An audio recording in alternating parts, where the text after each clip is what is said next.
Welcome to another product spotlight video. Today we are looking at the Shure Qlxd4. This is a microphone that has been a long time coming in the making. Now, I have had some issues and more issues when it came to microphone droppage at an event. Now, towards the end of 2021, I just drew the line. There's nothing else that's more frustrating than having everything work and somebody is on center stage and your mic drops out.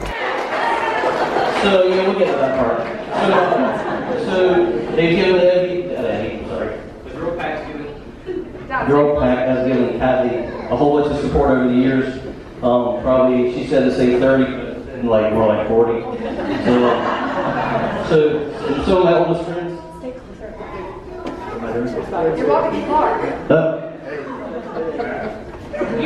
Insert the Shure Qlxd4. Now, what I hope to accomplish with this particular microphone is to cure all of the issues that I had with my previous microphone. Now, I had that microphone for probably about 7, 8, maybe even 9 years, but it was time to go ahead and move on from that. So now that we are able to do so, let's show you everything that comes with this setup.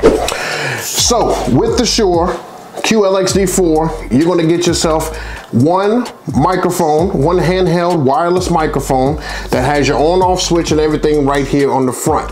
Now, most people, when they get the microphones and they're not used to using them, they automatically are looking for the button up front, so that keeps it convenient, keeps it to where it's easy to use. You're able to actually twist off the bottom here, and this is where your batteries and everything are going to go in, because it takes 2 AA batteries, and you just lift the hatch here and the batteries go right inside there, and they actually provide you with a set of Energizer batteries, which is fantastic, so you can go ahead and kick things off with. Now, you also have a menu and an enter mechanism right here on the inside that you can use to navigate different displays and stuff on the front of this unit. So if you're going through looking for different settings, you use this menu / enter button on here, and it's pretty flexible. It's got a kind of like a rubbery feel, and you can navigate through the menu settings on the actual microphone itself. It also has a display and everything right here for you to see what frequency and what connection that you have to it, so that the microphone and the actual receiver are always talking. Next is going to give you 2 of the connectors here for the antennas, so that if you would like to run this in your boxes, you can actually run it closer to the front of your box. If you're putting it inside of a DJ box or inside of a rack, you can run it to the front of the box and then run these guys right out of the back of the receiver, and that just gives you some more slack. And then you take these guys here that they provide you with, and you connect them to the actual wood portion of the box that you're going to use. This allows you to be able to connect the receiver on the inside of a box, and that way you have your port on the outside for you to connect 2 of the dipole antennas that they provide you with. Now, these are some serious antennas. These things are super tall.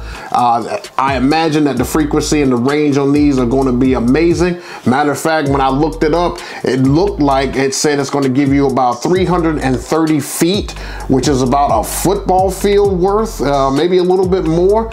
I'm not sure. I'm curious to try that out and see if that's actually a myth or the truth. So be on the lookout for me to give you further information at some upcoming gigs. They also provide you with this case to be able to hold the microphone and everything in. I usually keep up with these. It just helps protect your microphone so that it's not falling around or dropping on the ground or hitting something.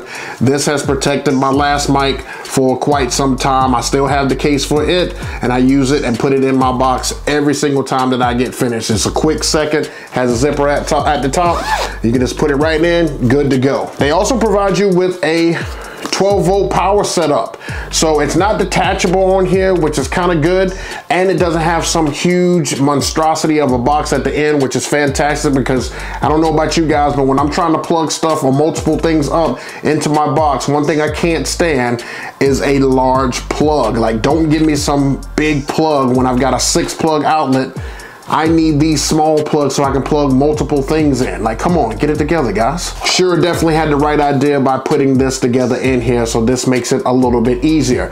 Now, the cables and everything are already wrapped up and stuff in here, so be prepared to be able to have plenty of slack on this. And then we come to the actual receiver. Now, the receiver and everything on here is absolutely beautiful. It is stylish. It looks like it's got a little bit of weight and stuff to it here, but on the back of it, you've got the 2 ports for your antenna. You've got your Ethernet connection for you to be able to connect and verify and monitor the frequencies and everything on the actual receiver. You got your power in right here for your 12 volt, and you have the 1 XLR output, so you can run this to your mixer or to your board so that you can run the mic and everything through.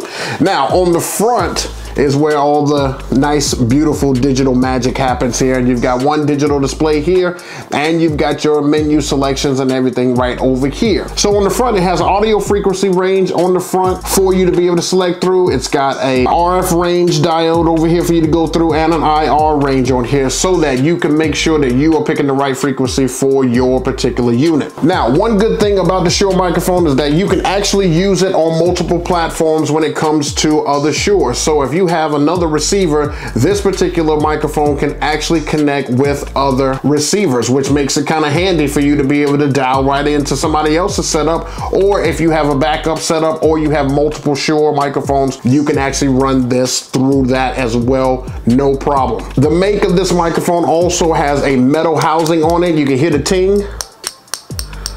That's just letting you know that it is made very well. So if it drops on the ground, you're less likely to have any type of crack or any type of scratches or anything like that on there. Now, I'll tell you that at the time of this video, the pricing for this microphone is really, really out there. You really have to be invested in whatever you're going to be using this microphone for. Here is the current price here.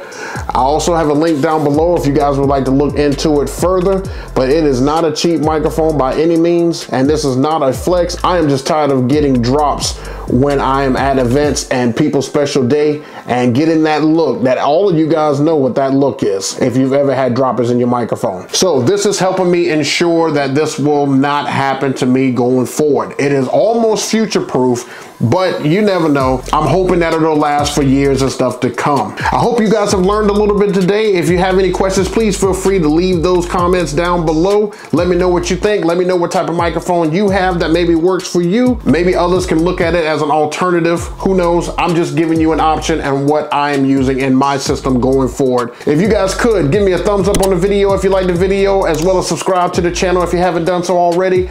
And please hit that notification bell so that you can be notified the next time that I put out another video. Thank you guys for watching. We'll see you again next time. And if you don't know, now you know. Peace, guys.